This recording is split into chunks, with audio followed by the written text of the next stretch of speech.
Tenía 19 años, estudiaba en la universidad y trabajaba en el mismo complejo donde vivía. Planeaba tomar un vuelo para visitar a su familia ese fin de semana, pero nunca llegó al aeropuerto.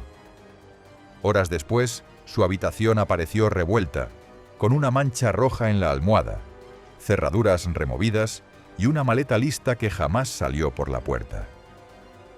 Mientras la policía consideraba que podía tratarse de una ausencia voluntaria, un empleado de mantenimiento con antecedentes violentos y un historial de comportamientos inquietantes comenzaba a convertirse en el centro de todas las sospechas. Registros electrónicos, una llave maestra usada sin autorización, una manta reconocida por la familia, movimientos nocturnos en una zona abandonada y finalmente el hallazgo de sus restos a kilómetros de distancia confirmó lo peor. Él se quitó la vida antes de enfrentar cargos.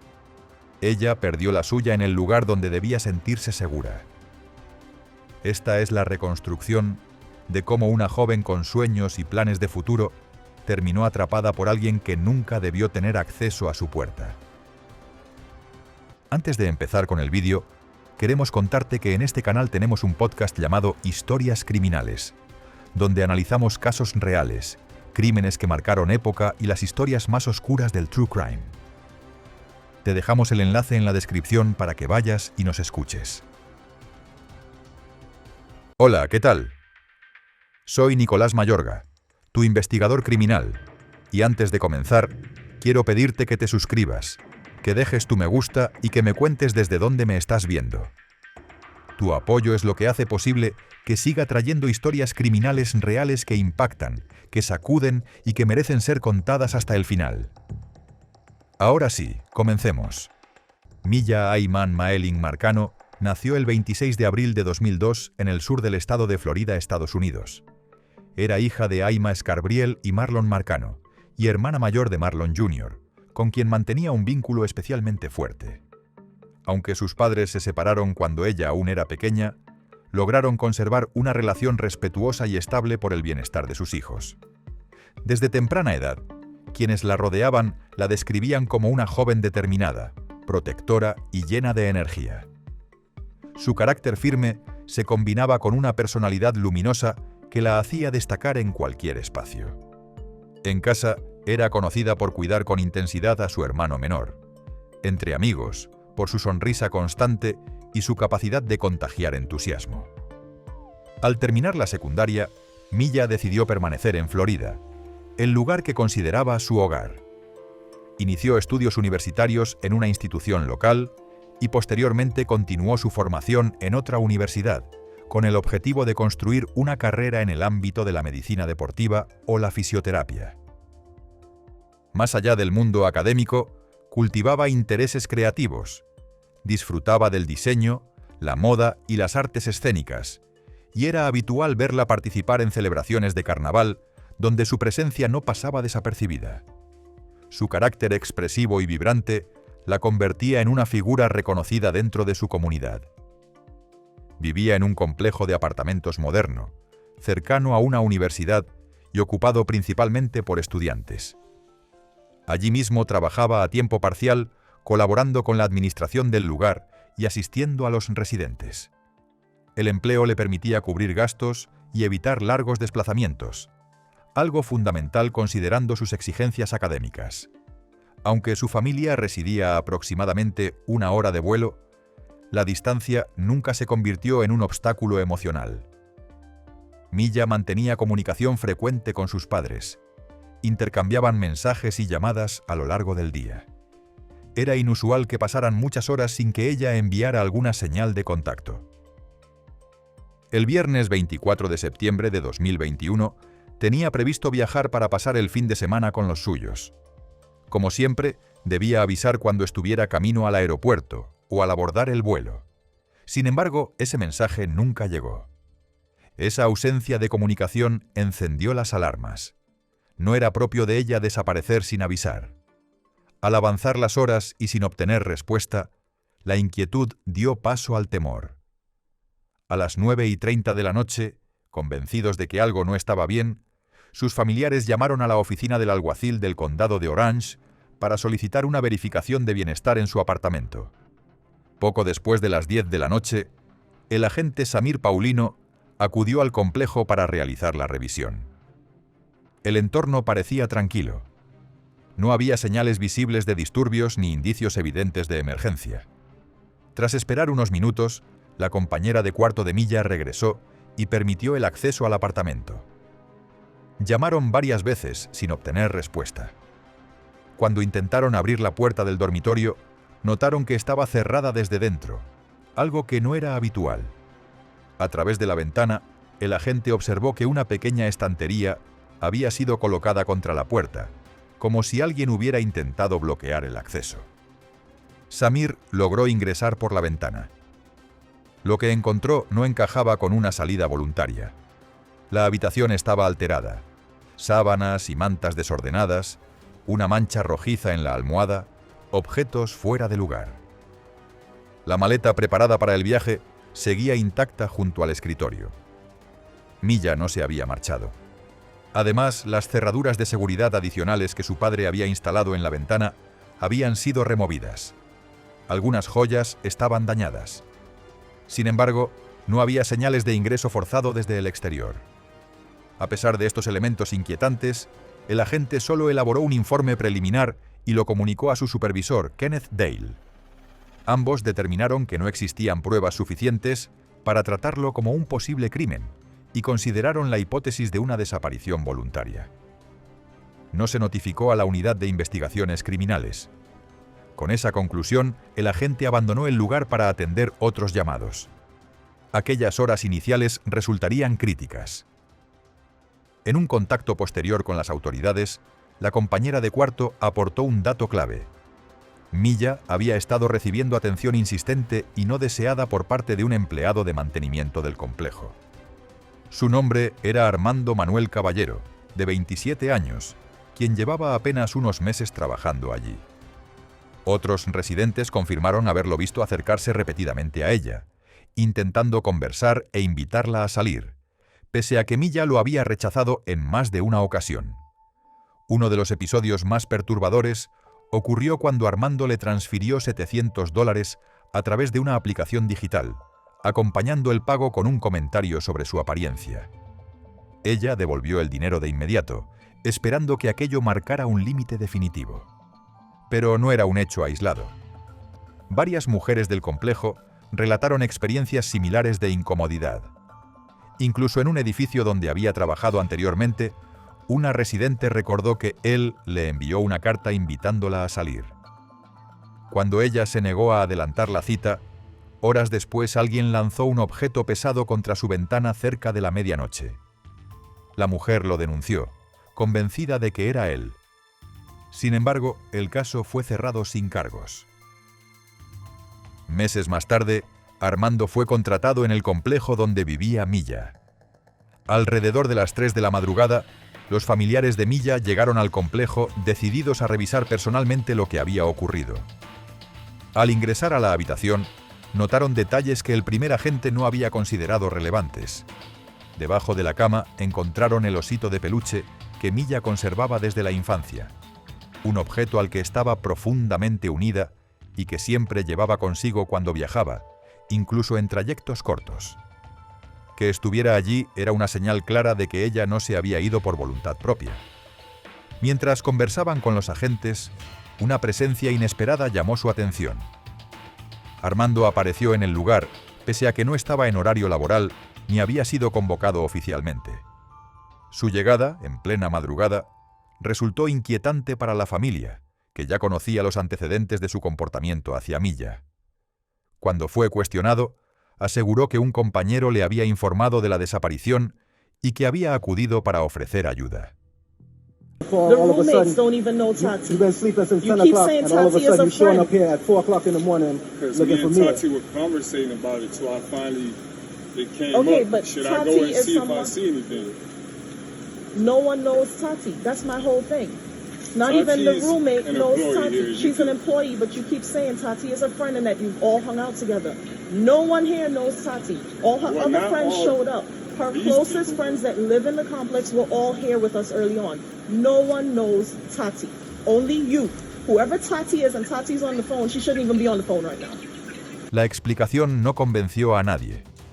Los familiares lo confrontaron directamente, recordándole los mensajes insistentes que le había enviado a Milla y advirtiéndole que solicitarían los registros de su teléfono. As of right now, you have work sent tomorrow- obsessive tomorrow, texts to Tati? Mia. We have all seen the texts. You talked about giving her your life savings. You cash out her money, and you claim that you weren't in Who touch. told her gave It's her on life text. savings? I never As a said matter of that. fact, we're going to get a police report to pull your phone records if that's the case. What you trying to do? There's evidence of obsession, of something. You're fascinated with It's me. not only from my side, so don't try to make this No like one, I'm a no one's stalker. saying that. It takes She's two. not here to defend There's- herself right now, obviously, so we she's gotta talk to missing. you. So we're talking to And you, I who've been going completely back and respect forth that. I on understand text. that. Alright, That so is your cool. family. Right. But until we figure out what's going on, just don't beat me up. Nobody one's ain't beating beating you If up. I'm guilty, why Well, you would I you put come yourself in the middle right here. You brought yourself over here. Because we're concerned. You're concerned. Él negó haber hecho comentarios inapropiados y trató de restar importancia a la situación. Mantuvo la calma, insistiendo en que no había visto ni hablado con ella recientemente y que la última vez que la vio fue muchas horas antes. Ante la falta de elementos legales suficientes para retenerlo, los agentes lo dejaron marcharse. Pero la sospecha ya estaba instalada. Al revisar el historial de Armando, los investigadores descubrieron información alarmante. En 2017 había sido condenado por un delito violento grave que implicaba el uso de un objeto peligroso. Años antes, en 2013, fue arrestado tras detonar un artefacto explosivo casero en un dormitorio universitario.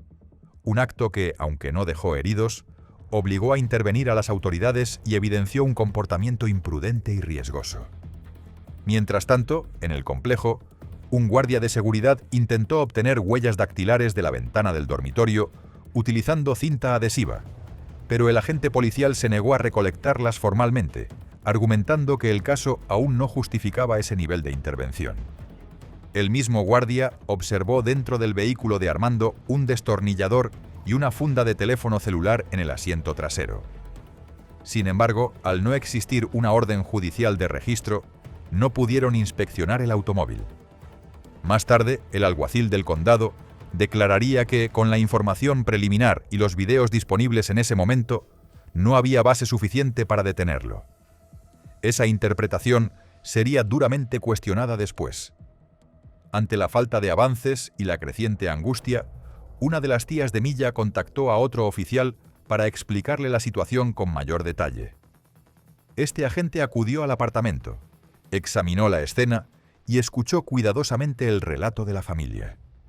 A diferencia de la primera evaluación, comprendió de inmediato que los elementos encontrados no encajaban con una simple desaparición voluntaria. Decidió escalar el caso y notificar a la unidad de personas desaparecidas. Desde ese momento, la búsqueda se formalizó. Se distribuyeron volantes, se activaron recursos adicionales y comenzó una investigación estructurada. El tiempo, sin embargo, ya había comenzado a jugar en contra.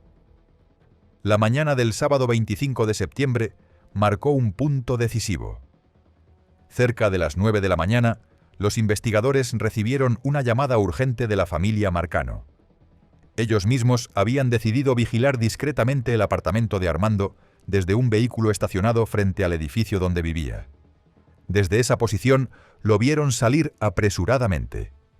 Llevaba puesto un guante, cargaba una mochila y sostenía una manta de color rosa. Ese detalle dejó a la familia paralizada. Reconocieron inmediatamente la manta. Pertenecía a Milla y era la que utilizaba en su dormitorio. La escena fue devastadora. La posibilidad de que algo grave hubiera ocurrido dejó de ser una sospecha abstracta. Cuando la policía llegó al lugar, Armando permitió el ingreso tanto de los agentes como de algunos familiares, aunque impuso una condición. Podían observar, pero no tocar nada. Como aún no se había emitido una orden judicial de registro formal, las autoridades solo pudieron documentar visualmente el interior del apartamento. No se detectó nada evidente a simple vista, pero la atmósfera resultó inquietante.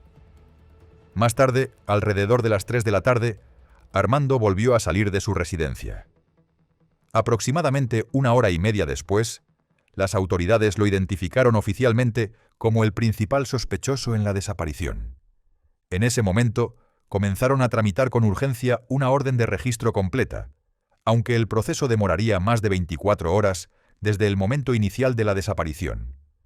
Esa misma noche, cerca de las 9:30 de la noche, Armando envió un mensaje y luego desapareció sin dejar rastro. Su ausencia intensificó la incertidumbre. ¿Intentaba huir?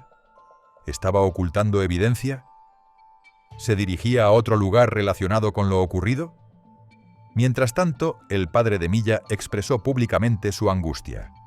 Explicó que hablaban incontables veces al día y que la falta absoluta de comunicación era completamente atípica. No saber dónde estaba ni qué había sucedido lo estaba destrozando emocionalmente.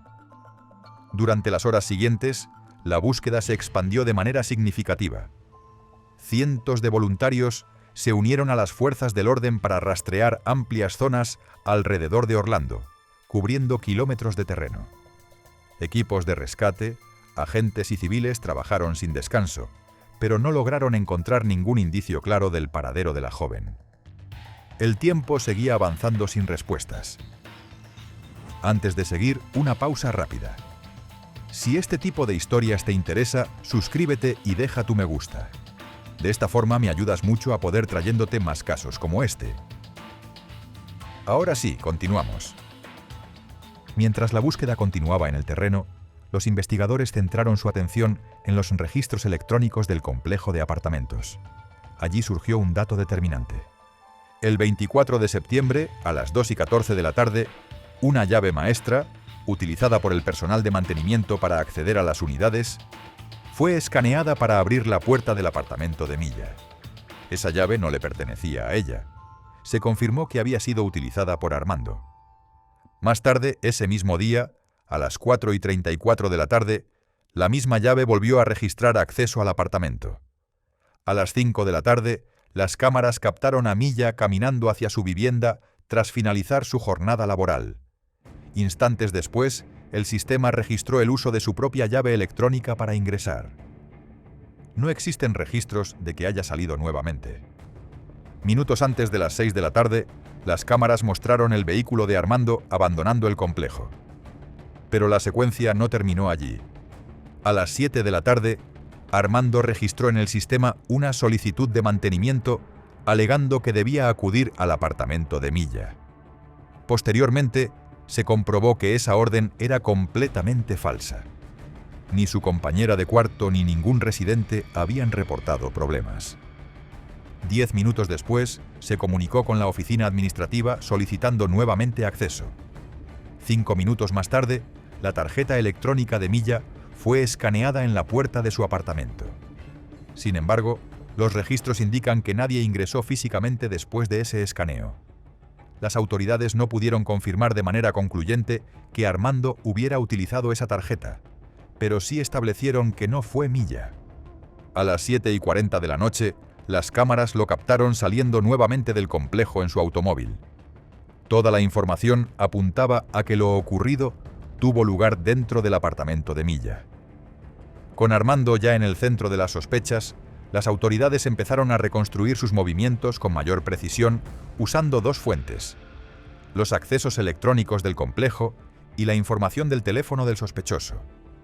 Al profundizar en los datos de ubicación, la policía detectó que la noche de la desaparición, la señal del celular de Armando apareció cerca de una urbanización donde él había vivido tiempo atrás. No permaneció mucho. Los registros indicaban que estuvo allí alrededor de 20 minutos antes de marcharse. Era un lugar descrito como desolado e inseguro, con edificios abandonados, ventanas cubiertas y terrenos invadidos por maleza. La pregunta era inevitable. Si ese sitio pertenecía a su pasado, ¿por qué volver justo esa noche y por tan poco tiempo? Por sus características, también era un entorno ideal para ocultar algo. Y cuando los tiempos y ubicaciones empezaron a coincidir, los equipos de búsqueda decidieron concentrar esfuerzos en esa zona. En paralelo, el FBI se integró rápidamente a la operación para aportar recursos técnicos y apoyo humano. Mientras tanto, la familia y amigos de Milla seguían aferrados a la posibilidad de encontrarla con vida. aunque la incertidumbre se volvía cada vez más pesada. El lunes 27 de septiembre, tras reunir evidencia preliminar suficiente, la policía obtuvo finalmente una orden de arresto contra Armando por robo de propiedad, al vincularlo con objetos que se creía pertenecían a Milla. Sin embargo, para los investigadores, aquello no era el fondo del asunto, sino apenas el primer paso. Todo indicaba que lo ocurrido era mucho más grave. Pero antes de que esa orden pudiera ejecutarse, se produjo un giro que descolocó por completo la investigación. Antes de que Armando pudiera ser arrestado, una llamada inesperada llegó al servicio de emergencias. Un hombre se había quitado la vida dentro de su apartamento. Ese hombre era Armando. El impacto fue inmediato. Para los investigadores, significaba que el principal sospechoso, y la única persona que podía explicar qué ocurrió y dónde estaba Milla, ya no podría ser interrogado. Para la familia Marcano, el miedo más grande se consolidaba. Tal vez nunca conocerían toda la verdad. Con Armando muerto, la comunidad y los seres queridos de Milla intensificaron el llamado público para que más personas se sumaran a la búsqueda. Al mismo tiempo, la administración del complejo anunció medidas para reforzar la seguridad y controlar mejor los accesos. Mientras tanto, las autoridades reorientaron la investigación con un enfoque aún más específico, concentrándose en el teléfono del sospechoso y en los registros electrónicos del complejo, para terminar de reconstruir sus pasos. Finalmente, en la mañana del sábado 2 de octubre de 2021, después de una semana completa de rastreos, investigadores y voluntarios realizaron un descubrimiento devastador en una zona abandonada, ubicada a unos 18 kilómetros de la antigua urbanización donde Armando había vivido. Eran los restos de Milla. Había sido inmovilizada con material adhesivo negro alrededor de manos y pies, y con una capa similar cubriéndole la boca. Aún llevaba jeans y ropa interior. Cerca de ella apareció su bolso, en el que estaban su identificación estudiantil y la camiseta que vestía la última vez que fue captada por cámaras. El hallazgo golpeó de lleno a todos los involucrados: equipos de búsqueda, autoridades, vecinos y especialmente a la familia, que pasó de la esperanza frágil a una certeza irreversible. La abuela de Milla expresó que incluso frente a una noticia tan dura, de algún modo había encontrado un mínimo de calma al tener al menos una respuesta. Ya no sería una búsqueda sin fin. La autopsia determinó que Milla falleció como consecuencia de un acto violento, aunque el método exacto no pudo establecerse debido al avanzado estado de descomposición de los restos. El informe forense también indicó que no había evidencia clara de traumatismos severos ni señales concluyentes de otro tipo de agresión. Luego del hallazgo, nuevas pruebas reforzaron la conclusión de que Armando fue responsable de la tragedia. En el lugar donde él fue encontrado, se detectaron rastros biológicos, incluidos cabello y ADN de Milla, que coincidieron con evidencia recuperada también en su vehículo. En ese mismo vehículo se halló un rollo de cinta que coincidía con el material utilizado para inmovilizarla. Además, Armando tenía 2 marcas de mordeduras y varios rasguños recientes en las manos, señales que sugerían un forcejeo violento en el periodo cercano a la desaparición. La conmoción se extendió al complejo residencial. Muchos residentes reaccionaron con indignación, afirmando que durante años habían expresado preocupaciones sobre la seguridad sin recibir respuestas concretas. Con el tiempo, ese reclamo se transformó en presión pública para exigir regulaciones más estrictas sobre seguridad y control de acceso en complejos habitacionales.